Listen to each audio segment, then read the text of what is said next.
Hi everyone, I'm Melissa, and today we're going to be talking about something you deal with every single day, and that's food.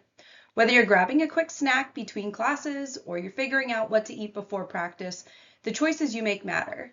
So today we're going to be talking about how to use the dietary guidelines for Americans and My Plate to help you choose foods that support your health and wellness goals.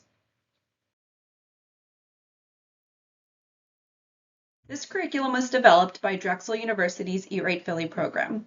The program is funded by the USDA Supplemental Nutrition Assistance Program, SNAP-Ed, through the Pennsylvania Department of Human Services. The unit we're starting with today is about nutrition. Nutrition is the science of food and how our bodies use it. It connects to subjects like biology, chemistry, psychology, culinary science, and even public health. Before we dive in, take a minute to think about what you already know about nutrition. Because nutrition is a science, it is always evolving. New research is being published regularly. And to assist the public with understanding what the research shows, the US government reviews any new research and summarizes their findings every 5 years. These recommendations are called the Dietary Guidelines for Americans, also called DGAs. Although individuals are influenced by their environments and personal relationships and ultimately decide what and how much to eat and drink, the DGAs take the current science on nutrition and health and translates it into guidelines for all Americans. Americans can actually take this information and it can assist them in choosing foods that can promote their health, wellness, and achieve their personal goals. These guidelines have been translated into a graphic that you may have seen before, known as My Plate. You may have heard the term balanced diet or balanced eating style. Do either of these mean anything to you? Well, a balanced eating style is one that provides us with the nutrients that we need to properly fuel our bodies so that we can meet our needs to maintain a healthy body, grow properly, and perform all of our daily activities. A balanced eating style will have foods from all 5 food groups. What are some of the reasons a balanced eating style might be important? A balanced eating style can help us look and feel our best. It can help us live longer, provide our body with the right amount of energy that each of us needs to fuel our lifestyle. And a balanced eating style can also help us to lower our risk for chronic diseases, such as cardiovascular disease, hypertension, type 2 diabetes, and even certain types of cancer. Do you remember this image? That's right, it's My Plate, and it's used to help each of us find a balanced eating style that you can build and maintain throughout your lifetime. It illustrates the 5 food groups using a familiar mealtime visual, a plate. My Plate can help you visualize what foods and how much to eat at each meal. My Plate transforms the dietary guidelines for Americans into practical examples for meal planning. The dietary guidelines focus on 4 key areas to help improve our food and drink choices and shape a healthy eating pattern. Let's take a look at those messages. The first guideline tells us to follow a healthy eating pattern at every life stage. This means that we shouldn't wait until we're older to consider our eating habits. We want to start now. The second message tells us to customize and enjoy nutrient-dense foods and beverage choices. To reflect personal preferences, cultural traditions, and budgetary considerations, this means that you want to choose foods that work for you. The third area is to focus on meeting food group needs with nutrient-dense foods and beverages and stay within calorie limits. Remember, each of us has different needs based on several factors, but choosing foods and drinks that have nutrients that support our body will benefit a healthy future. Lastly, we want to limit foods and beverages higher in added sugars, saturated fat, and sodium, and limit alcoholic beverages. In order to do this, we want to be mindful and look at the nutrition facts label and be aware of what our food and drinks contain. A healthy eating pattern can help us to achieve our personal wellness goals throughout our whole lives, from infancy to older adulthood. What are some reasons that teens and young adults should follow a healthy eating pattern? Well, growth is important for teens as they are still growing and developing. They need adequate amounts of food from all the food groups to make sure to have enough nutrients to be able to develop to their potential. As an example, the human brain is not fully developed until one's early 20s. A healthy eating pattern can also help teens feel better or more energetic and provide motivation to participate in life activities. Even though the conditions listed on the slide are usually associated with older individuals, we want to develop habits now that can help us lower our risk of developing these conditions later in life.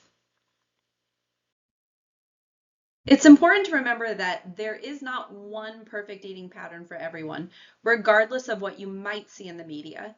A key to having a healthy eating pattern is consuming a variety of foods and beverages from every food group. Each food group supplies us with specific nutrients. By consuming a variety of foods from all food groups, the body can get different nutrients that it needs. When the body gets enough of all the nutrients that it needs, the eating pattern is considered to be adequate. Eating patterns that have adequacy provide the energy, vitamins, minerals, and other nutrients that are needed. A healthy eating pattern also accounts for personal preferences, cultural traditions, and budgetary considerations as well. My plate suggests that we consume primarily nutrient-dense foods from the 5 food groups. Tips to help us choose nutrient-dense foods include making half of our plate fruits and vegetables, with a focus on whole fruits and a variety of vegetables. You can also make half of your grains whole grains, such as choosing whole grain bread over regular white bread or brown rice over regular rice. This adds more fiber to the diet. Varying your protein intake is also helpful. Choosing leaner types of protein such as beans, nuts, seeds, fish, and leaner cuts of meats. Can also shift to low-fat and fat-free dairy products such as low-fat or fat-free milk over whole milk or half and half. Have you heard the term nutrient-dense before? Nutrient-dense means that foods and beverages provide vitamins, minerals, and other health-promoting components and have little or no added sugars, saturated fat, and sodium. Some examples of nutrient-dense foods include brown rice instead of white rice, vegetables with hummus instead of potato chips, and a piece of whole fruit instead of fruit snacks or fruit-flavored candy. My plate encourages us to choose a variety of options from each food group. Enjoying different foods within each food group will help us to meet our nutritional needs and allows for flexibility for our preferences and what is available to us. Remember, all forms of food count, so fresh, frozen, canned, and dried, they all count.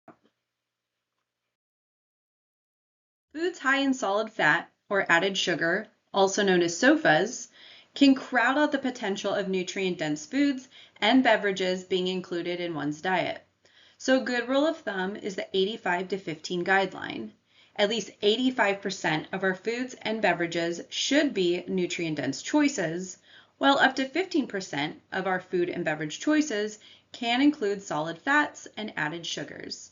Solid fats, including both saturated and trans fats, these are fats that are solid at room temperature. Some examples of foods that contain solid fats are red meat, poultry skin and dark meat, whole milk, cream, cheese, and butter. We do need some fats and oils in our diet to help transport important vitamins, to protect our vital organs, and to keep our body insulated. However, too much solid fat can increase the risk for heart disease. Unsaturated fats are found in oils and include monounsaturated and polyunsaturated fats. And this fat protects our heart against heart disease. Some examples of foods high in unsaturated fats include olive and vegetable oils, along with nuts, seeds, fish, and avocados. Added sugars are found in items such as soda, fruit blend drinks, candy, cakes, cookies, and ice cream. Other foods, including bread and condiments, can also contain added sugar. But in addition to crowding out nutrient-dense foods, added sugars can contribute to cavities in teeth.